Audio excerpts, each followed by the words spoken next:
How to be stoic and calm in a world that never stops. What does it really mean to be calm? To be untouched when the world is falling apart, when people disappoint you, when plans collapse, and everything feels uncertain. Most people think calmness is something you find in silence, in a quiet room, in meditation. But the truth is, calmness isn't found, it's built. And in this video, I want to show you how to build it, how to be stoic and calm in a world that never stops moving. Before we start, I want you to know that at the end of this video, I'll give you a small but powerful stoic exercise, something you can practice in your own life every single day. It's simple, it's quiet, but it can completely reshape the way you think, act, and respond to the chaos around you. So stay until the end, because that small step might just become your turning point. Let's begin with a simple truth. You can't control the world. You can't. That is where Stoicism begins, in the recognition that peace is not something given to you by the world. It's something created within you, by you. The Stoics lived in times of war, corruption, and loss. Yet their wisdom still feels like it was written for our generation. Why? Because even though our world looks different, filled with screens, deadlines, and noise, the real battle is still the same.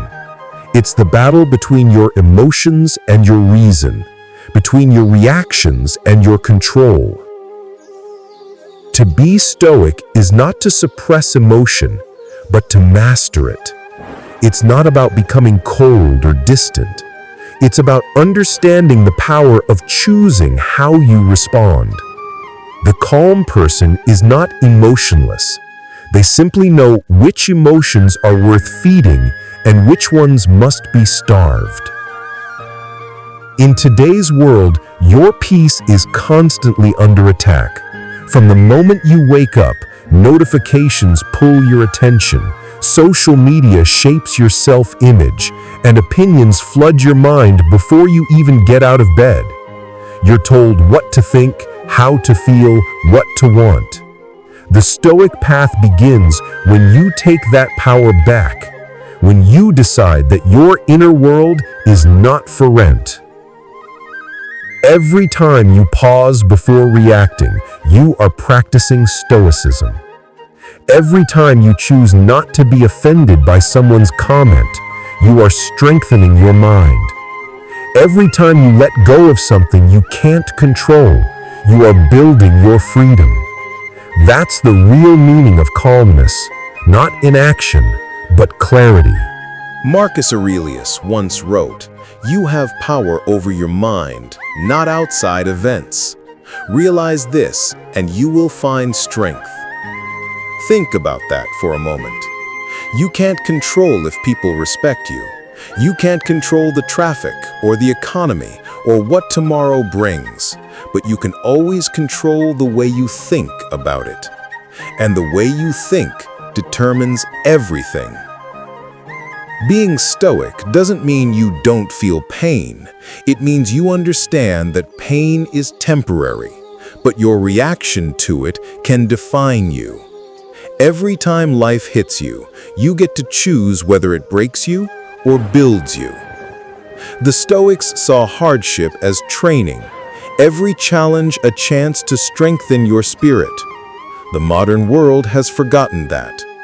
We're told to escape pain, to avoid discomfort, to chase pleasure, but that makes us weaker. True calm is not built in comfort. It's built in resistance. Now, before we go deeper, I want to ask something from you. If you've been finding meaning in these ideas, take a moment to like this video and subscribe. Not just for me, but for yourself. Because that small action is a reminder that you're choosing growth, you're choosing mastery, You're choosing to feed your mind with something that makes you stronger instead of distracted. Now, let's keep going, because calmness isn't a gift, it's a discipline. Every day, the world will try to drag you out of yourself. People will test you, circumstances will challenge you, and the question is, will you react or will you respond? Will you let the external world dictate your mood, or will you choose stillness even in the middle of the noise? Being calm doesn't mean being passive. It means acting with control. It means saying less, doing more, and understanding that not everything requires your reaction. Sometimes silence is the loudest response. Sometimes walking away is the most powerful move. The Stoic doesn't waste energy proving his point. He simply lives his truth. In the age of chaos, stillness is rebellion. When everyone rushes, you slow down. When everyone reacts, you reflect. When everyone shouts, you listen. Calmness becomes your armor.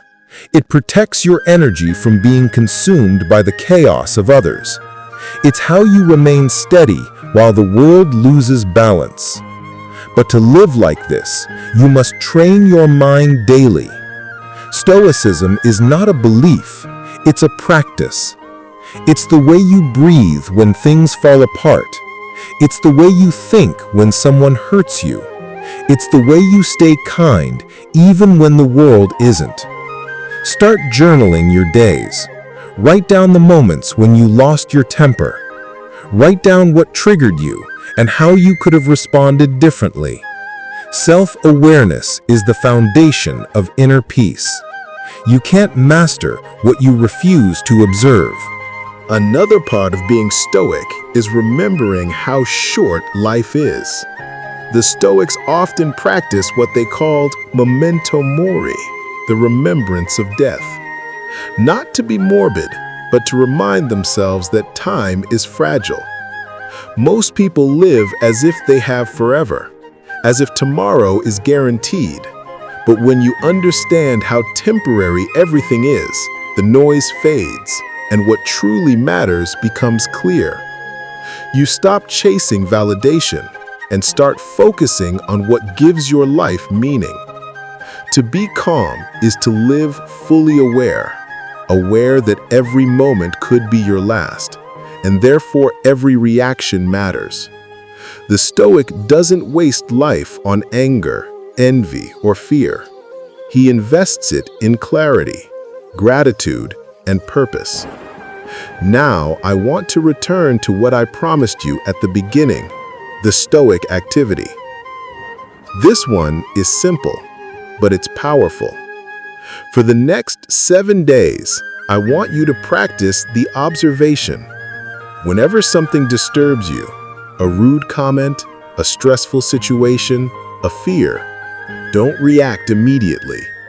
Instead, pause and observe your thoughts as if you were watching them from the outside. Don't judge them, just notice them.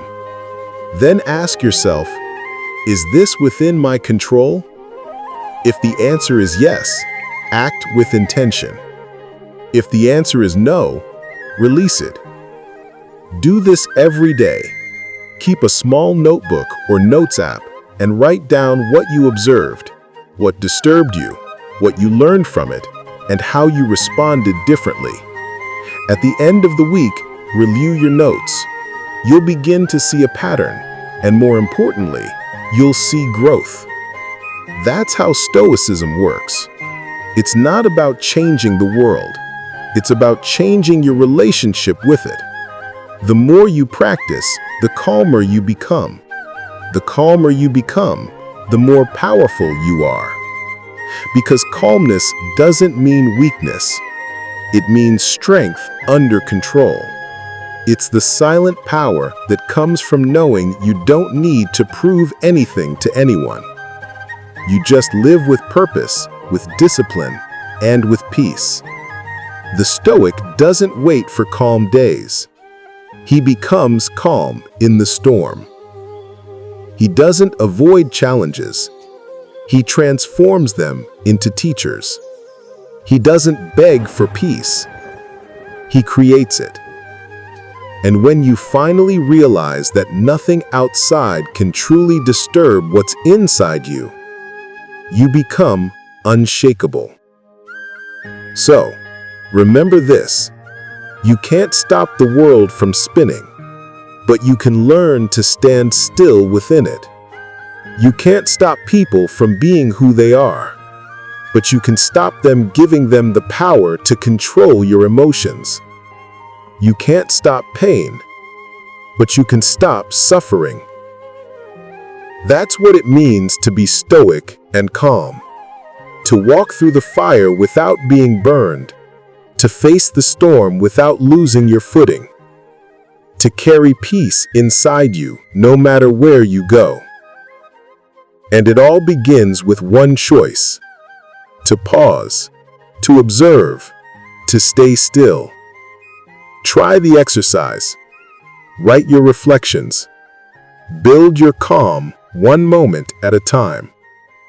Because once you master your mind, nothing and no one can master you.